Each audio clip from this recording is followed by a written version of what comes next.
நடைபெறுகிற இந்த திருமுனை கூட்டம் 4.25 வருட காலம் மக்களை ஆட்டி படைக்கிற இந்த அசுரத்தனமான பண பேய் பிடித்த ஒரு குடும்பத்தை வீட்டுக்கு அனுப்ப வேண்டும் என்ற நோக்கத்தோடு இன்றைக்கு கூட்டம் நடக்கிறது.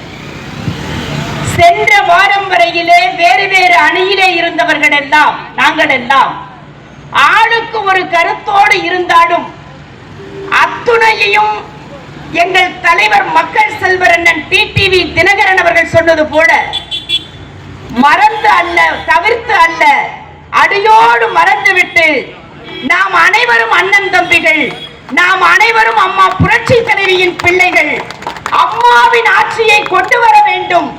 அதற்காக நம்முடைய கருத்துக்கள் எல்லாம் இங்கே தேவையில்லாதது. நம்முடைய சொந்த விருப்பு வெறுப்புகளை விட இந்த நாட்டு மக்களின் நலன்தான் முக்கியமானது என்பதை கருத்தில் கொண்டுதான் இன்றைக்கு 11க்கும் மேற்பட்ட கட்சிகள் தேசிய ஜனநாயக கூட்டணியிலே அங்கம் வகிக்கிறது. இன்றைக்கு பாரதிய ஜனதா கட்சி ஆட்சிக்கு வந்ததற்கு பின்புதான் இந்த 15-20 வருட காலத்திலே 90% பின்னலாடை உற்பத்தியை தருகிற இந்த திருப்பூர் ஏற்றுமதியிலே பிஜேபியின் மோடி அரசால் 7% உயர்ந்திருக்கிறது என்பதை நீங்கள் நினைத்து பார்க்க வேண்டும். உலக வானளாவிய அதிகாரம் படைத்த ட்ரம்ப் போட்ட வரியால் சற்று தள்ளாடியது. ஆனால் மோடி அரசாங்கத்தினுடைய சாதுரிய போக்கால் 50% வரி இன்றைக்கு 18% குறைக்கப்பட்டு மீண்டும் சூடு பிடித்திருக்கிறது இந்த திருப்பூர் மாநகர். தொழில் ரீதியாக இப்படி எது நம்முடைய வாழ்வாதாரத்தை உயர்த்துகிறதோ, எது நம்மை வாழ வைக்கிறதோ, எது இந்த ஊரை காப்பாற்றுகிறதோ அதற்கு தேவையானதை மத்திய அரசு செய்ய கடமையாக இருக்கிறது. அவர்கள் நம்முடைய கூட்டணியிலே நாம் இணைந்திருக்கிறோம் இன்றைக்கு. அதனாலதான் இன்னைக்கு தெருமுனை கூட்டம் போட்டு அன்னைக்கு எப்படி உள்ளாட்சி அமைப்புகள் தேர்தல் நடந்த போது திமுகவினர் ஊரெல்லாம் பேசினார்கள். எங்களுடைய திமுக ஆட்சியிலே இருக்கிறது, ஸ்டாலின் முதலமைச்சராக இருக்கிறார், எங்களுக்கு ஓட்டளித்தால் நாங்கள் மாமன்ற உறுப்பினராக தேர்ந்தெடுக்கப்பட்டால் ஸ்டாலினிடத்திலே சொல்லி நிறைய நிதி வாங்கி தருவோம்னு சொல்லி ஓட்டு வாங்கினீங்க.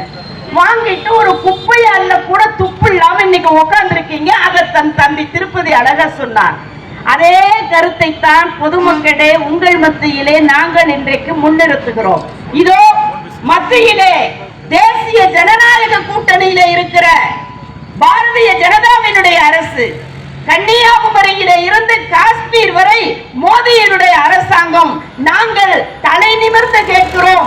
இந்த முறை வாய்ப்பை தேசிய ஜனநாயக கூட்டணிக்கு தாருங்கள்.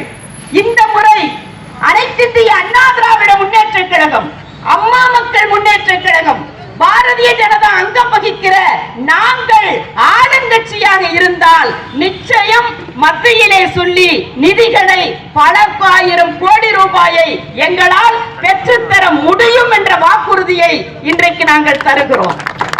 அதனால்தான் அண்ணன் எடப்பாடியார் பெண்களுக்கு மாதம் 2000 தருவேன் என்று அறிவித்தார். தேர்தல் அறிக்கையில் 2000 தருகிறேன் என்று அறிவித்த ஒரு வாரத்திற்குள்ளாக இன்றைக்கு காலையிலேயே ஒவ்வொரு பெண்களுக்கும் 5000 ரூபாய் அனுப்பினார்கள்.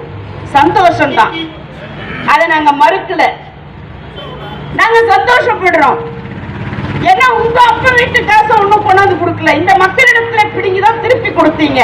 ஆனால் பாக்கி இல்லாம கொடுங்க, கடன் வைக்காதீங்க, கடன் இல்லாம கொடுங்க. 28 மாசம் கொடுக்கல, 28 மாசம் கொடுக்காம இன்னைக்கு மட்டும் 5000 ரூபாய் நீங்க போட்டிருக்கீங்க. அது அடுத்த மாசம், அதுக்கு அடுத்த மாசம் வர்ற தேர்தல் அறிவிச்சுட்டா கொடுக்க முடியாது இல்லையா? அதனால அந்த மாச பணம், அடுத்த மாச பணம், அதுக்கு அடுத்த மாச பணம், 3 மாச பணத்தையும் சேர்ந்து 3000, கோடைகால சிறப்பு நிதியா 2000, ஆக கூடி 5000. ஆக 28,000த்துல இன்னும் 25,000 ரூபாய் பாக்கி இருக்கு. அந்த 25,000 ரூபாயும் நீங்க சரியான ஆட்சி நடத்துற ஆளா இருந்தா ஒரு வார காலத்துக்குள்ள மறுபடியும் அவங்க அக்கௌண்ட்டுக்கு அனுப்பி வைங்கன்னு எல்லா தாய்மார்களின் சார்பில் நான் தாழ்மையோட கேட்டுக்கிறேன் உங்களிடத்துல.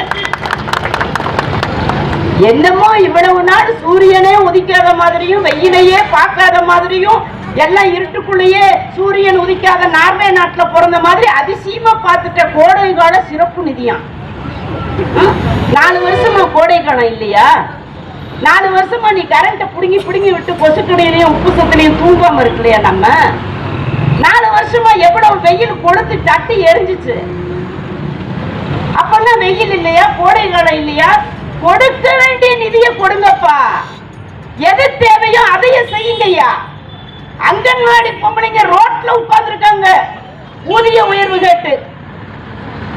அரசு ஆசிரியர்கள் பென்ஷன் தொகையை இன்னும் கொடுக்கிறதுக்கு நிதி இல்ல. 3.5 லட்சம் அரசு ஊழியர்களை நாங்க ஆட்சிக்கு வந்த உடனே நியமிப்போம், காலி இடத்தை நிரப்புவோம். நீங்க ஆட்சியே முடிய போகுது, இன்னும் நிரப்பல. புதுசா போடுற தேர்வு எழுதுறதுக்கு போய் உட்கார்ந்தா TNPSC தேர்வு, நீட் தேர்வு ரத்து பண்றேன், நீட் தேர்வு 10 பண்றேன்ட்டு மூளையில முட்டாள்களா இன்னைக்கு TNPSC தேர்வு ரத்து பண்ணிருக்கீங்களே, கொஞ்சமாவது அறிவு இருக்கா உங்களுக்கு எல்லாம்? ஒரு நிர்வாகம் என்ன மாத்தி மாத்தி சென்டர் போட்டு நம்பர் ஒரு இடத்துல இருக்கு, எக்ஸாம் எழுதுறவங்க ஒரு இடத்துல இருக்கா, கொஸ்டின்ஸ்க்கு எல்லாம் ஆன்சர் எழுதி முடிச்சு கடைசி நேரத்துல தேர்வு ரத்துன்னு சொல்றியே, இதெல்லாம் எவ்வளவு சிரமத்துக்கு ஆளாகி இருப்பாங்க, எவ்வளவு கஷ்டத்துக்கு ஆளாகி இருப்பாங்க. குப்பையே இல்ல குப்பையே இல்லைன்றீங்க. 5 வருஷம் மேயரா இருந்தோம், மக்களால் தேர்ந்தெடுக்கப்பட்ட நேரடியா மேயரா இருந்தோம். அன்பு தம்பி திருப்பதி பிளானிங் கமிட்டி சேர்மனா இருந்தார். அன்பு சகோதரர் கண்ணப்பன் வரி விதிப்பு குழுவில் இருந்தார். வரியை நாங்க போட மாட்டோம்னு சொல்லி மாநகராட்சியில வச்சு தீர்மானத்தை நாங்கள் நிறைவேற்றினோமா இல்லையா? அதற்கு இங்க இருக்கிற இவங்க சாட்சி, நீங்க எல்லாரும் தான் சாட்சி. 5 ரூபாய் நாங்க வரி போடல. அநியாயத்துக்கு குப்பைக்கு வரி போடுறீங்க.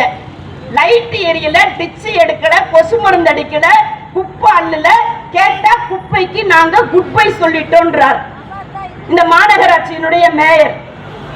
அவரும் அதே கட்சி தான், எம்எல்ஏவும் அதே கட்சி தான். அவர் குப்பை மேட்டியே போய் சேர போட்டு உட்கார்றாரு. உங்களுக்குள்ள இருக்கிற உள்கட்சி பூசலுக்குன்னா இந்த மக்கள் தலையில ஏன் நீங்க சுமையை சுமத்துறீங்க? எங்கேயாவது குப்பையை பார்த்தீங்கன்னா நாங்க பரிசு கொடுக்குறோம்னு சொன்னாங்க. இந்த பாருங்க எந்தெந்த இடத்துல எங்கெங்க குப்பைன்னு. இது தெற்கு தொகுதியில மட்டும் தெளிவா நான் ஒவ்வொரு இடத்தையும் சொன்னு வச்சுக்கோங்களேன், ரொம்ப நேரம் ஆயிட்டே போயிடும். எங்கெங்க குப்பை குமிச்சு கிடக்குன்னு பாருங்க. குப்பை இருந்தா பரிசு தரேன்னு சொன்னாங்க. இங்க பாருங்க, பாத்துட்டே இருங்க. எத்தனை நாளா நீங்க குப்பையை அள்ளாம இருக்கிறீங்க? இது இன்னைக்கு ஒரு நாள் எடுத்த போட்டோ தான், இன்னைக்கு ஒரே ஒரு நாள் கலெக்ட் பண்ணதான். அன்னாடு நான் போட்டோ எடுக்க சொல்லியிருக்கேன். கிட்டத்தட்ட இந்த 30 நாள்ல மட்டும் இவ்வளவு பெரிய ஃபைல் இருக்கு. எல்லாத்தையும் தூக்கிட்டு வந்தா 4 மணி 5 மணி வரைக்கும் கூட்டம் நடத்தணும். இங்க பாருங்க, குப்பமேட்டுல ஒரு பசு பிளாஸ்டிக் பேப்பர் தின்னுட்டு இருக்கு. அது உயிரோடு இருக்க முடியுமா? டிஃபன் தின்னுட்டு இப்ப எல்லாம் போடுற குப்பையை வடிக்காம இந்த சாம்பார் சட்னியோட பிளாஸ்டிக் உடைஞ்சு போய் இந்த இடத்துலதான் வண்டிக்காரர் முந்தானத்து வடிக்கு விழுந்து மண்டை உடைஞ்சுது. நல்லா யோசிச்சுக்கோங்க. நீங்க குப்பை இல்ல குப்பை இல்ல, குப்பைக்கு குப்பை குப்பைக்கு குப்பைன்னு சொல்றீங்க.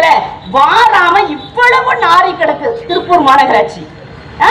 இவ்வளவு நாரி நாத்தம் எடுத்து கிடக்குது. இந்த 10 சீட் இருக்கு, 10 சீட்டையும் காட்டியாச்சு. அண்ணன் கேசவன் தான் பகுதி செயலாளர், வார்டு செயலாளர் ராஜா தம்பியா? ஆமா, மேயர்கிட்ட கொடுத்து பரிசு வாங்கிக்கங்க. லொகேஷனோட போட்டிருக்கேன் நானு, சும்மா ஒண்ணு தூக்கிட்டு வந்து சீன் எல்லாம் போடலைங்க. பாருங்க, லொகேஷனோட இருக்குது, எத்தனை மணிக்கு எடுத்தோம், எங்க எடுத்தோன்னு. மவனை இந்த 10 சீட்டுக்கும் பரிசு மட்டும் வரலன்னா அண்ணன் கேசவன்னா அடுத்த கூட்டத்தை நீங்க போட்டுறணும். 4 நாள் இந்த இடத்துல பரிசு கொடுத்தாகணும் எங்களுக்கு. அந்த பரிசு காசை வச்சாவது நாங்க ஏதாவது வண்டியை பிடிச்சி குப்பையை அள்ள முடியுமான்னு பாக்குறோம். இனியும் கூட்டா இருக்குது. என்ன தேவை நமக்கு? காலையில எந்திரிச்சு குப்பை எடுங்கய்யான்னா, ஏன் நாங்க 5 வருஷம் ஒரு நாளைக்கு 600 டன் குப்பையை நாங்க எங்க கொண்டு போய் கொட்டணும்? உங்களை மாதிரி இடுவாயிலையும் கொடுவாயிலையும் வீட்டு வாசல் முன்னாடி தோட்டத்திலையும் கொண்டு போய் கொட்டி போராட்டம் பண்ணி 22 நாள் பிடிச்சி ஜெயில வைக்கிறீங்க குப்பையை கொட்டாதுன்னு சொன்னா. நாங்க குப்பை அல்லலையா? நாங்க குப்பையை டம்ப் பண்ணலையா? நாங்க மக்கிற குப்பை மக்காத குப்பை நாங்க பிரிக்கலையா? பிளாஸ்டிக் குப்பையெல்லாம் தனியா நாங்க பிளாஸ்டிக் ரோடு போடுறதுக்கு பயன்படுத்தலையா? என்னங்க இது? சாதாரண வேலையை கூட உங்களுக்கு பண்ண முடியல. இன்னைக்கு திமுகவில் போட்டி என்ன தெரியுமா? யாரு சின்னவர்கிட்ட அதிகமா நெருக்கமா இருக்கிறது, யார் அவர்கிட்ட குட்புக்ல போய் உட்கார்றது. அது எம்எல்ஏ செல்வராஜ் அண்ணனா, தம்பி தினேஷ்குமாரா? இந்த போட்டி தான் இன்னைக்கு திமுகவில். இது எல்லாம் மீறி அவர் மருமகன் ஸ்டாலின் மருமகன் சபரீஸ்வரன் கிட்ட யார் நெருக்கமா இருக்கணும்? உதயநிதியோட ஒய்ஃப் கீர்த்திகம்மா தாராபுரத்தை சேர்ந்தவங்க, அவங்க கிட்ட போய் எப்படியாவது நம்ம ரெக்கமெண்டேஷன் பிடிக்கலாமா? இததான் ஓடுதே தவிர நாட்டை பத்தியோ மக்களை பத்தியோ சிறிதேனும் அக்கறை இல்லாத இந்த திமுக அரசு வீட்டுக்கு அனுப்பப்பட வேண்டிய அரசு. அதற்காக எனது அருமை தேசிய ஜனநாயக கூட்டணியிலே அங்கம் வகிக்கிற அருமை கழகத்தின் தோழர்களே, விழிப்போடு இருங்கள். தேர்தலுக்கு இன்னும் 60 நாட்கள் தான் இருக்கிறது. ஒரு 20ஆம் தேதிக்குள்ளாக தேர்தல் தேதியை கூட அறிவிக்கலாம். அதற்கு பின்னால் இப்படி நாம் சதகாசமாக பேச முடியாது. பூத் முக்கியம், மக்களின் வாக்கு முக்கியம். வீடு வீடாக செல்லுங்கள், இந்த அவல ஆட்சியை எடுத்து சொல்லுங்கள். நேற்று பெய்த மழையிலே இன்று முளைத்த காளான்களை போல கூட்டம் கூட்டமாக கும்பல் கும்பலாக வருவது போல, மிகப்பெரிய செல்வாக்கு இருப்பது போல இன்ஸ்டாகிராமிலும் பேஸ்புக்கிலேயும் சில பேர் போடுவார்கள், புதிய கட்சியை தொடங்கி இருப்பவர்கள். அதை பற்றி எல்லாம் நமக்கு கவலை இல்லை. ஏதோ வேறு கட்சிகளே இல்லாதது போல எழுதி கொடுத்ததை பேசலாம். நாம் அதை பற்றி கவலைப்பட வேண்டாம். நாம் எல்லாம் பக்குவப்பட்டவர்கள், நாம் அனுபவம் மிக்கவர்கள். 972 புரட்சி தலைவர் எம்ஜிஆர் இயக்கத்தை தொடங்கிய காலத்திலே இருந்து இன்று வரை ஓயாமல் உழைக்கிற உழைப்பாளியாக அண்ணன் கேசவன், அந்த காலத்திலே இருந்து இதோ எதிரே இருக்கிற இவர்கள் சின்னஞ்சிறு பிள்ளையாக இந்த மண்ணறையிலே பல இடத்திலே நான் பேசி இருக்கிறேன். அனுபவம் வாய்ந்த நம்மை சாய்ப்பதற்கு இன்னொரு கொம்பன் பிறக்க வேண்டும் என்பதை மட்டும் நெஞ்சிலே நிறுத்துங்கள். தேர்தல் வரை குதிரையை விட வேகமாக நீங்கள் ஓடியாக வேண்டும். நம்முடைய லட்சியத்தை அடைவதற்கான நேரம், சரியான தருணம் இதுதான். வெற்றி கனியை பறிப்பதை விட இந்த கொள்ளை கூட்டத்திலே இருந்து மக்களை பாதுகாப்பதுதான் நம்முடைய தலையாய கடமை என்பதை சொல்லி விடைபெறுகிறேன். வணக்கம். உள்ளது உள்ளபடி, உண்மையின் குரலாய், நிகழ்வுகளின் ஒளியாய், டிஜிட்டல் வாய்ஸ் தமிழ்.